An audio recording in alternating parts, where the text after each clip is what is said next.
Today's Leeds news. Radrizzani defends Bielsa sacking. Radrizzani on relationship with Massimo Cellino. SBOTOP deal being reviewed. Gracia on Archie Gray. And rumoured goalkeeper in position for Leeds.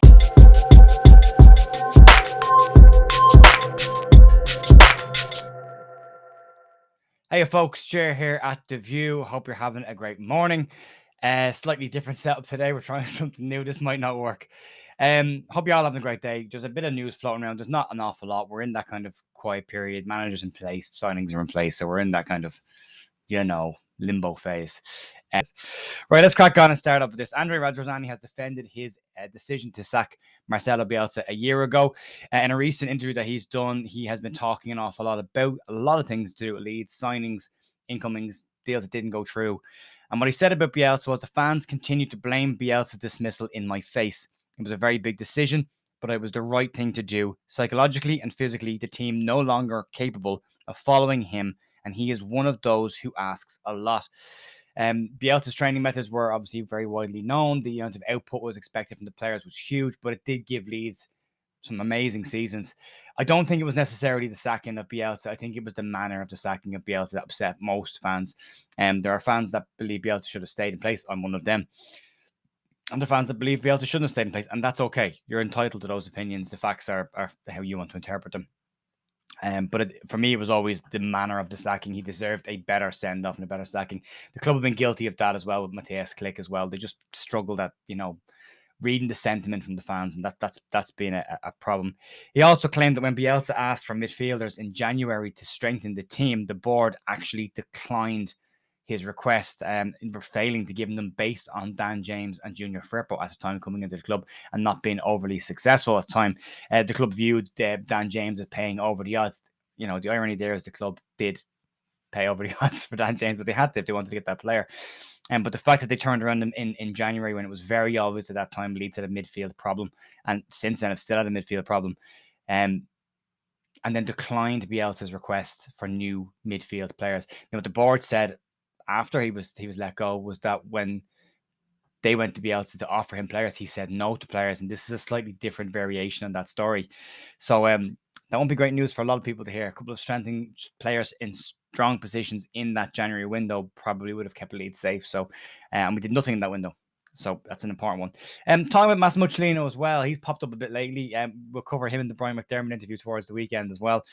Radz admitted that he's learned a huge amount from Massimo Cellino, and he said that he went for dinner with Kenny Dalglish and was talking to Kenny Dalglish about football, and Dalglish basically told him the sleeping giant that was Leeds United. Radrizzani went off and did a bit of homework on Leeds and discovered that in 2004, Leeds were the sixth biggest club in the world in the Champions League, and decided that he was going to do a bit of homework on this. And he rang Cellino and pretending to be an agent, fronting an Asian buyer's bid for the club and wanting to buy Leeds. And what Cellino said was he was interested in selling the club because he was tired and his wife no longer wanted to travel to Leeds. So he was looking to move back home. He said he spent 6 months with Cellino and he learned a huge amount about football. They have different management styles, he said, but they learned a huge amount from working with him about football. Not so sure it's the best person to be learning about football from, but we'll push that to one side. Let's talk about sponsorship deals, and with the gambling white paper coming in the UK very shortly, clubs around England are now in a position where if they've got a gambling sponsor, they now have to look at moving away from that. Leeds are prepared to review the £6 million a year deal that they have with SBOTOP. And what has been said was the Athletic reported on the 5th of February that Leeds were actually deciding to stick with SBOTOP until the deadline, which is the 24-25 season. What's happening now is the Daily Mail have reported that Leeds are looking at reviewing the deal that they have with SBOTOP and are now looking at alternative shirt sponsors moving into the new season. We're in the 22-23 season. Next year is 24-23-24. So you've got another year and a bit. So we could see SBOTOP next year before Leeds move away, or the government have kind of asked clubs to voluntarily kind of police this themselves in a soft change to slowly move away from the gambling sponsors before a hard deadline comes in 24-25 season. So you could see Leeds move earlier than that.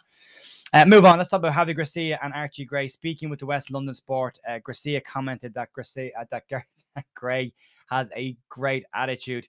Gracia obviously has seen enough in Archie Gray to include him in his second ever match day squad. Gray's been out for the bulk of the season with niggly little injuries that are related to, I suppose, his age and growing. So, but Gracia has been very impressed with the Leeds youth players, and what he has said about this is that the quality of young players is without doubt. All of them are very good players with great attitudes, and every day they show a great attitude to improve. This is good news for the future of the club.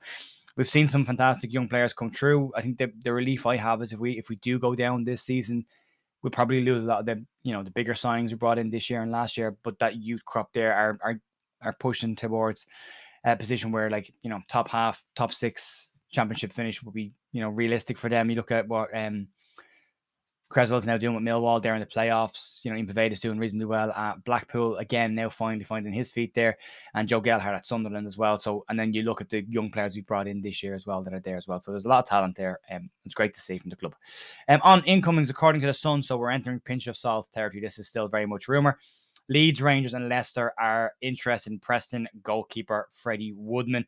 A deal in and around $3.5 million is what is being rumored. However, it is said that Rangers are in pole position to sign the player, who has had loan spells from Newcastle up in Scotland.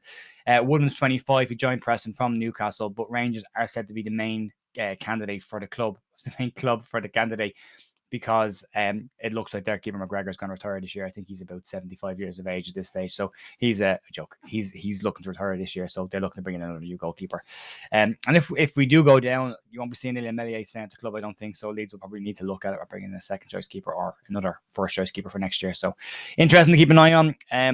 Wouldn't be the big signing in goal you'd be looking for, but I haven't watched a lot of Preston, so I can't say if Freddi Woodman is great or not. He's had a lot of clean sheets this season. He's 14 and 35 appearances, which is a good stat in the championship. So, in a team that's not considered to be a top six team. So, there you go. Folks, that's going to be it for me today. More information on the Brian McDermott video. It'll probably be Sunday when I drop that after the game on Saturday. It'll probably go up in two different parts because it's quite long. It'll still be 2 20-minute videos, but I'll drop them closer to Sunday and let you know how that's going.